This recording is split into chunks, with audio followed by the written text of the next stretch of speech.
देश में corona virus के मामलों में बढ़ोतरी को देखते हुए स्वास्थ्य मंत्रालय ने सभी राज्यों को सतर्क रहने के निर्देश दिए हैं। उत्तराखंड स्वास्थ्य विभाग ने भी सभी जिलों को हाई अलर्ट पर रखते हुए आवश्यक दिशा निर्देश जारी किए हैं। केंद्रीय स्वास्थ्य सचिव सुधांशु पंत ने कोविड-19 के नए वेरिएंट JN.1 को लेकर सतर्कता बरतने को कहा है। मसूरी के उप जिला चिकित्सालय में सभी तैयारियां पूरी कर ली गई हैं। अस्पताल में 5 बेड का ICU centre, 2 covid room, isolation ward और टेस्टिंग सेंटर तैयार किया गया है। Emergency medical officer doctor Satish Negi ने बताया कि अस्पताल में PPE kit, mask, sanitiser, oxygen और दवाएं पर्याप्त मात्रा में उपलब्ध हैं। हेल्थ वर्कर्स को दोबारा प्रशिक्षण दिया जा रहा है। स्वास्थ्य विभाग ने मसूरी जैसे पर्यटन स्थलों पर विशेष निगरानी के निर्देश दिए हैं और जनता से कोरोना के लक्षण नजरअंदाज न करने की अपील की है। स्टार्ट कर दिया गया है, जहाँ पे स्क्रीनिंग होगी पेशेंट जो आते हैं सिम्टम्स लेके, खांसी जुकाम बुखार के। उसके बाद हमारा लैब है, वहाँ पे इन्वेस्टिगेशन की फैसिलिटीज़ हैं, रैपिड एंटीजन टेस्ट है, RT-PCR है, VTM वायल्स रखी हुई हैं। इसके अलावा आइसोलेशन वार्ड 2 हमने बना रखे हैं, जिसमें कि 5 बेड उसमें रिज़र्व कर रखे हैं उसके लिए एक्सक्लूसिवली। ICU में भी 5 बेड हमारी ICU है, जहाँ पे पूरी फैसिलिटीज़ मौजूद हैं। कोई भी पेशेंट आ रहा है इस तरह खांसी जुकाम का, तो उसको हम इमीडिएटली उसको अटेंड करके जो उसका डायग्नोसिस बना करके आगे जो ट्रीटमेंट होगा उस हिसाब से। सिलेंडर्स ऑक्सीजन जो कंसनट्रेटेड हैं और जंबो ऑक्सीजन सिलेंडर सफिशिएंट मौजूद हैं। ऑक्सीजन प्लांट में थोड़ा इशू है, उस पर भी CM ऑफिस में हमने इन्फॉर्म कर रखा है और जल्दी कार्रवाई होकर उसकी उपलब्धता के बारे में हम आपको जानकारी दे पाएंगे। सेटअप है, वहाँ पे हमने एडिशनल डिमांड प्लेस की हुई है टेक्नीशियंस की और स्टाफ नर्सेस की। डॉक्टर्स इस वक्त सफिशिएंट अमाउंट में हैं, बट ये है कि पैरामेडिकल स्टाफ का अगर हमें हेल्प मिल जाता है तो उससे हमारी जो फैसिलिटी हम ज़्यादा अच्छे से प्रोवाइड कर पाएंगे। पूरी तरीके से तैयार है आप? बाकी हमारे पास इनफ मास्क वगैरह, हैंड सैनिटाइज़र हैं, और बाकी हम सभी जनता से भी निवेदन करेंगे कि मास्क का प्रयोग करें, सोशल डिस्टेंसिंग करें और हैंड सैनिटाइज़र का नियमित रूप से उपयोग करें, बिकॉज जो प्रिवेंशन है that is better than cure. अपना बचाव पहले से रखेंगे तो आगे होने वाले जो स्वास्थ्य के जो इश्यूज़ होते हैं उसको हम जल्दी हैंडल। नहीं, पैनिक होने की ज़रूरत नहीं है, बट यही है कि अपना सावधानी बरतें, मास्क का नियमित रूप से प्रयोग करें, सोशल डिस्टेंसिंग रखें और जो हैंड सैनिटाइज़र का प्रॉपर यूज़ करें, ताकि आगे किस तरह की कोई इशू ना आए, हेल्थ इशू। और बाकी जिसको कोई दिक्कत है तो हॉस्पिटल आके अपना डॉक्टर को एग्जामिन करा के जो इन्वेस्टिगेशन है वो करवा सकते हैं। उसके बाद आगे जो भी उस हिसाब से मैनेजमेंट रिक्वायर्ड होता है उसकी हम कार्रवाई करें।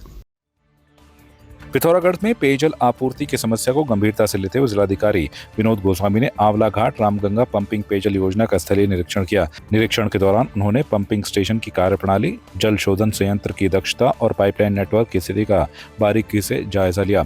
जिलाधिकारी ने पंप गृह फेज 1 और फेज 2 के साथ ही रामगंगा नदी पर निर्मित 3 इन्फिल्ट्रेशन वेल एवं टैंकों में पेयजल भंडारण व आपूर्ति कार्यों की प्रगति की जानकारी ली। उन्हें मौके पर मौजूद पेयजल निगम के अधिकारियों को आवश्यक दिशा निर्देश भी दिए ताकि योजना को समयबद्ध और प्रभावी ढंग से संचालित किया जा सके। उन्होंने यह भी सुनिश्चित करने को कहा कि नगरवासियों को स्वच्छ और पर्याप्त पेयजल की आपूर्ति निर्बाध रूप से मिलती रहे। जिलाधिकारी की इस पहल से नगर में पेयजल संकट के समाधान की उम्मीद बढ़ी है।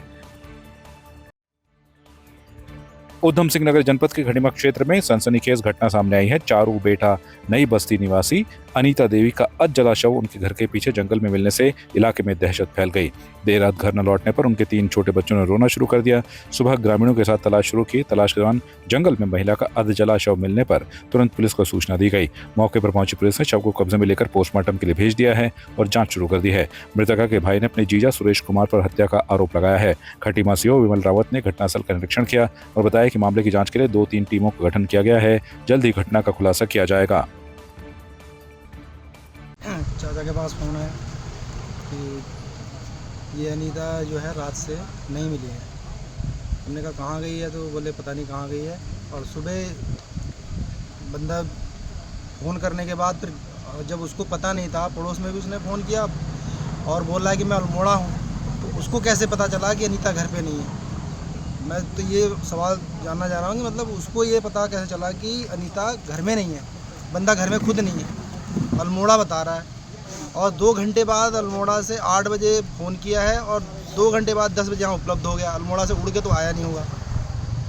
तो सर मेरे को साफ ये कहना है मेरा कि इसने ही मारा है, इसके पति ने, सुरेश ने मारा और किसी ने नहीं मारा है। मार करके जलाया उसी ने।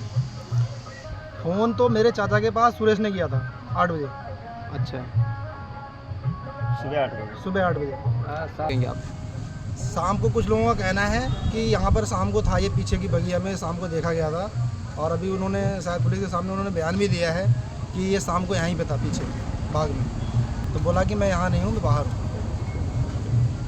हमारा ये कहना है कि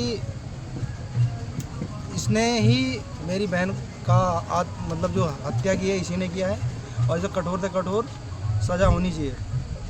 कि यहाँ पर जो है एक जली हुई बॉडी जो है जंगल में यहाँ पर कस्बे से लगता है 250 मीटर दूर मिली है। तो सूचना मिलने पर ही पुलिस मौके पर पहुँची और जो है फिर शिनाख्त की कार्रवाई हुई, शिनाख्त भी हो गई है, उसका घर आस-पास में है। साथ ही जो है फैसल की टीम भी हम लोगों ने एक्टिव कर दी है और 2-3 टीमें बनाई गई हैं पुलिस की। उस पर मैं ज़्यादा टिप्पणी नहीं करना चाहूँगा और वर्क इन प्रोग्रेस है, जल्दी इस केस का भी निवारण हो जाएगा। आपकी इस पर क्या राय है, हमें कमेंट कर जरूर बताएं। इसके साथ ही आप हमारे YouTube चैनल को सब्सक्राइब कीजिए। आप हमें Facebook, Instagram, Twitter पर फॉलो भी कर सकते हैं और संवाद 365 के साथ एक क्लिक में जुड़ने के लिए डाउनलोड कीजिए संवाद 365 ऐप।